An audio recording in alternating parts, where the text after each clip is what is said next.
इस रिपोर्ट में बिल के मुख्तलिफ पहलुओं पर गौर और शवाहिद पेश किए गए हैं। जेपीसी की रिपोर्ट हिंदी और अंग्रेजी दोनों जबानों में पेश की जाएगी। इसमें उन तमाम शवाहिद का भी रिकॉर्ड शामिल है जो जेपीसी के सामने पेश किए गए थे। इधर अपोजिशन के हंगामे के इम्कानात भी जाहिर किए जा रहे हैं।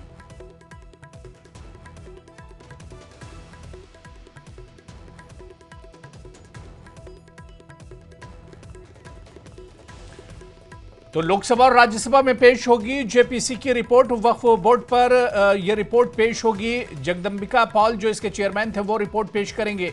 तो वक्फ बिल पर जेपीसी की रिपोर्ट आज पार्लियामेंट में पेश होगी। यानी आज पार्लियामेंट की कार्रवाई पर सबकी नजरें रहेंगी, क्योंकि लोकसभा और राज्यसभा में आज जेपीसी की जो रिपोर्ट पेश होगी वक्फ तरमीम को लेकर, वक्फ बोर्ड तरमीम को लेकर एक जेपीसी तरतीब दी गई थी और इस जेपीसी में काफ़ी मीटिंगें हुई और मीटिंगों का दौर चला, गौर व फिक्र किया गया। उसके बाद एक रिपोर्ट जेपीसी ने तैयार की है और जेपीसी की आज जो रिपोर्ट है वो पेश की जाएगी। जगदंबिका पॉल इस जेपीसी के चेयरमैन थे और वही इस रिपोर्ट को आज पार्लियामेंट में पेश करेंगे। तो आज का दिन काफी अहम और पार्लियामेंट पर सबकी नजरें एक तरह से टिकी रहेंगी।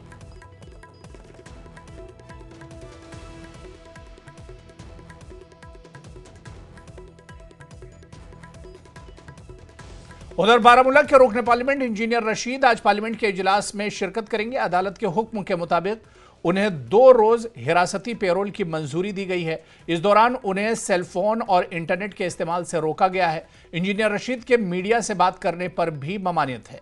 दिल्ली हाईकोर्ट ने इंजीनियर रशीद को 11 और 13 फरवरी को पार्लियामेंट के इजलास में शिरकत के लिए हिरासती पेरोल को मंजूरी दी है।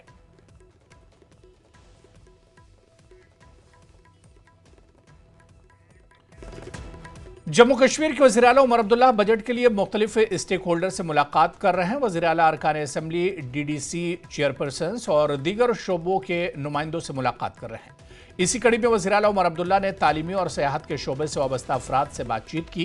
काबिल गौर बात है कि बजट के हवाले से पहली बार तालीम के शोबे में वाबस्ता स्टेक होल्डर से मशावरत की जा रही है। जम्मू कश्मीर असम्बली का बजट इजलास आइंदा महीने 3 मार्च से शुरू होगा।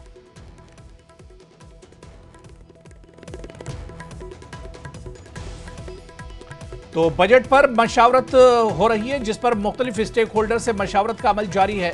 बजट की तैयारी में जुटी जम्मू कश्मीर हुकूमत, अरकान असम्बली और दीगर स्टेक होल्डर से मशावरत जारी है। आपको बताते चलें कि जम्मू कश्मीर में कई साल के बाद ये बजट एक तरह से पेश किया जाएगा और क्योंकि वज़ीर आला उमर अब्दुल्ला खुद एक तरह से मशावरत में लगे हुए हैं, जो तमाम स्टेक होल्डर्स हैं उनसे बातचीत और मशवरा किया जा रहा है। चलिए इसी पर और बातचीत करेंगे। हमारे नुमाइंदे श्रीनगर से सरोज कफील हमारे साथ जुड़े हुए हैं। सरोज, जम्मू कश्मीर में नई सरकार बनने के बाद अब जिस चीज का इंतजार किया जा रहा था, यानी जम्मू कश्मीर के बजट के लिए, और वो बजट 3 मार्च को पेश होना है, लेकिन उससे पहले इसमें किसी तरह की कमी ना रह जाए या किस सेक्टर में किस तरह से बजट की जरूरत है, इस पर गौर व फिक्र किया जा रहा है। किस तरह से इसे देखा जाए? बिल्कुल सही कह रहे हैं आप। करीबन 7.5 साल बाद इस तरह से असेंबली में बजट सेशन होगा और जिस तरह से आप जानते हैं कि उमर अब्दुल्ला जो है वो खुद फाइनेंस मिनिस्टर का पोर्टफोलियो उनके पास अभी रखा हुआ है। हालांकि काफी क्रिटिसिज्म भी होता है, उनके ऑपोजिशन कहते हैं कि फाइनेंशियल एक्सपर्टीज नहीं है इनके पास। तो खैर लगभग 7.5 साल बाद जो ये बजट सामने आएगा अभी 3 मार्च से जो स्टार्ट होगा, उस पर कई सारे, ऐसा पहली बार हुआ है कि प्री बजट मीटिंग्स लिए है किसी मुख्यमंत्री ने। तो उसमें से सबसे बड़े स्टेक होल्डर्स जो हैं वो एजुकेशन स्टेक होल्डर्स है। पुराना आज तक 1951 से आज जब एजुकेशन एक्ट बना था तब से लेके आज तक जितने भी मुख्यमंत्री यहाँ पे हुए हैं उनको कभी प्री बजट मीटिंग्स में इस तरीके से नहीं बुलाया गया था। अब देखिए इंपॉर्टेंस क्यों है यहाँ पर, जब हम एजुकेशन स्टेक होल्डर्स की बात करें तो सबसे बड़ा जो इस वक्त मसला चल रहा है पिछले 1.5 साल से यहाँ पे वो ये है कि कई सारे ऐसे रेप्यूटेड स्कूल्स हैं जो पिछले 100 साल से 150 साल से स्टेट लैंड्स पे रन कर रहे हैं। तो एक बहुत बड़ी कंट्रोवर्सी हुई थी कि स्टेट लैंड्स पे जहां जहां स्कूल्स होंगे उन स्कूल्स को वेकेट करना पड़ेगा। तो ये मसले भी डिस्कस किए जाएंगे स्टेक होल्डर्स के थ्रू। वही सबसे बड़ा दूसरा मसला जो है, आपने देखा किस तरीके से Jammu Kashmir board of school education जो है उन्होंने जिम्मेदारी ली थी कि न सिर्फ गवर्नमेंट स्कूल्स को बल्कि प्राइवेट स्कूल्स को भी वो किताबें अब फराहम करेंगे। लेकिन अभी आज एक रिपोर्ट आई है जिसमें पता लगा है कि अभी तक महज 20% डिस्ट्रीब्यूशन हुआ है इन किताबों का।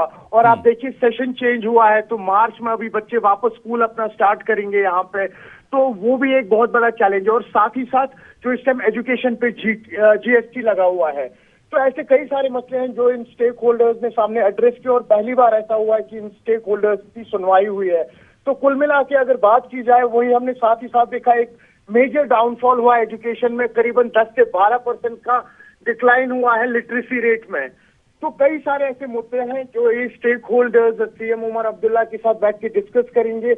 और हमने देखा जब ये गवर्नमेंट इलेक्ट हुई, सबसे पहला जो इन्होंने बड़ा स्टेप लिया था वो एजुकेशन मिनिस्टर सकीना यतू की तरफ से आया था, जो सेशन चेंज का था। तो इस तरीके से कई सारे ऐसे फैक्टर्स हैं जो इस वक्त एजुकेशन से जुड़े हुए, और ये गवर्नमेंट जो है कहीं ना कहीं स्टेक होल्डर्स का कहना है कि कम से कम सीरियस है